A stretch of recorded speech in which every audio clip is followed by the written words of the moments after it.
Hello friends, welcome back to Nad'z cookbook. இன்னைக்கு popcorn chicken சிம்பிளா வீட்ல எப்படி பண்ணலாம்னு பார்க்கலாம். ஃபர்ஸ்ட் இந்த மாதிரி சிக்கனை போன்லெஸ்ஸா கட் பண்ணி எடுத்துக்கலாம். ஓரளவுக்கு ஈக்குவலான சைஸ்ல கட் பண்ணி எடுத்துக்கோங்க. ரொம்ப பெருசா கட் பண்ணணும்னு அவசியம் இல்லை. இப்போ இதுல கொஞ்சம் இஞ்சி பூண்டு விழுது ஃபர்ஸ்ட் நான் ஆட் பண்ணிக்கிறேன். நல்லா மிக்ஸ் பண்ணி விட்டுக்கலாம். பாப்கார்ன் சிக்கன் பண்றதுக்கு நிறைய மெத்தட்ஸ் இருக்கு. நம்ம இன்னைக்கு எடுத்து பண்ற மெத்தட் வந்து ரொம்ப சிம்பிளா வீட்ல எல்லாரும் பண்ற மெத்தட் தான் நான் யூஸ் பண்றேன். இதுல கொஞ்சம் பெப்பர் தூளும் சில்லி பவுடரும் எடுத்து வச்சிருக்கேன். காரத்துக்கு ஏத்த மாதிரி நீங்க இந்த அளவை கூட்டி குறைச்சிக்கலாம். இதுல கொஞ்சம் உப்பு எடுத்திருக்கேன். தேவையான அளவு ஆட் பண்ணிக்கோங்க. நார்மல் சிக்கன் 65க்கு என்னெல்லாம் ஆட் பண்ணுவோமோ அதே இன்கிரிடியன்ஸ் எல்லாம் நம்ம ஃபர்ஸ்ட் ஸ்டெப்பா இதுல ஆட் பண்ணிக்கலாம். இதுல நீங்க எப்பவும் நீங்க யூஸ் பண்ற மசால் பொடி ஆட் பண்றதா இருந்தாலும் ஆட் பண்ணிக்கலாம். இப்போ எல்லாத்தையும் நல்லா ஈக்குவலா மிக்ஸ் பண்ணி விட்டுறலாம். இப்போ இதுல ஃபைனலா நம்ம கார்ன்ஃப்ளவர் பவுடர் அப்படி இல்லைன்னா அரிசி மாவு ஏதாவது ஒன்று ஆட் பண்ணிக்கலாம். இது நல்லா நம்ம மசால் கோட் ஆகிறதுக்காக நம்ம ஆட் பண்ணுறோம். இன்னைக்கு நான் 2 டேபிள் ஸ்பூன் கார்ன்ஃப்ளவர் ஆட் பண்ணிக்கிறேன். ஆட் பண்ணிட்டு நீங்கள் நல்லா ஈக்குவலாக மிக்ஸ் ஆகிற மாதிரி மிக்ஸ் பண்ணி விட்டுருங்க. இன்னைக்கு நான் 2 டைப்ஸ் ஆஃப் அந்த பாப்கார்ன் சிக்கன் பண்ணேன். ஃபர்ஸ்ட் நான் வந்து பிரெட் கிரம்ஸ் வச்சு பண்ணேன். செகண்ட் ஓட்ஸ் வச்சு பண்ணேன்.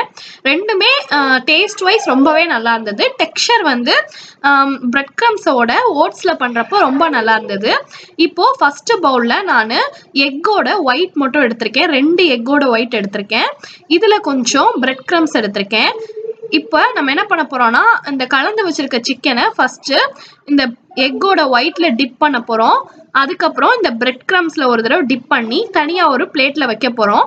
இந்த மாதிரி எல்லா சிக்கனையும் நீங்க டிப் பண்ணி எடுத்து ஒரு 15 to 20 minutes அதை ரெஸ்ட் பண்ண விட்டுருங்க. இப்போ இதுதான் நான் சொன்னேன். ஃபர்ஸ்ட் இந்த மாதிரி நான் பிரெட் கிரம்ஸ்ல பண்ணேன். அதுக்கப்புறம் இதே மாதிரி ஓட்ஸை நல்லா இந்த மாதிரி அடிச்சு வச்சுட்டு அதில் டிப் பண்ணி பண்ணேன். அது இன்னமும் நல்ல ஒரு ஃப்ளேவர் கொடுத்தது. அதே மாதிரி டெக்ஸ்சரும் ரொம்ப நல்லா இருந்தது. வெளியே ரொம்ப கிறிஸ்பியா இருந்தது. இப்போ நம்ம 1/4 மணி நேரம் நல்லா விட்டாச்சு அது ஊறுற வரைக்கும். அதுக்கப்புறம் இந்த மாதிரி ஆயிலை நம்ம நல்லா சூடாகணும். ஓரளவுக்கு நல்லா சூடானதுக்கு அப்புறம் இந்த மாதிரி நம்ம பீசஸ் எடுத்து உள்ள போட ஆரம்பிக்கலாம். இப்போ நான் போடுறது வந்து பிரெட் கிரம்ஸ் வச்சு பண்ண அந்த பேட்ச் நான் ஃபர்ஸ்ட் போட்டிருக்கேன். இப்போ கொஞ்ச நேரம் நல்லா குக்காக விடுங்க. குக் ஆனதுக்கு அப்புறம் கொஞ்சம் நல்ல ஒரு கலர் வந்துடும். ப்ரௌன் கலர் ஆனதுக்கு அப்புறம் நம்ம எடுத்து தனியா வச்சுக்கலாம்.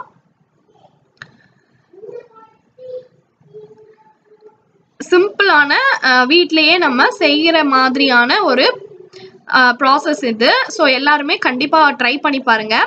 எக்கு யூஸ் பண்ண வேண்டாம் அப்படின்னு நினச்சிங்கன்னா எக்குக்கு பதிலாக நீங்கள் பட்டர் மில்க் யூஸ் பண்ணி நீங்கள் பண்ணலாம். அதுவும் உங்களுக்கு நல்லா இருக்கும்.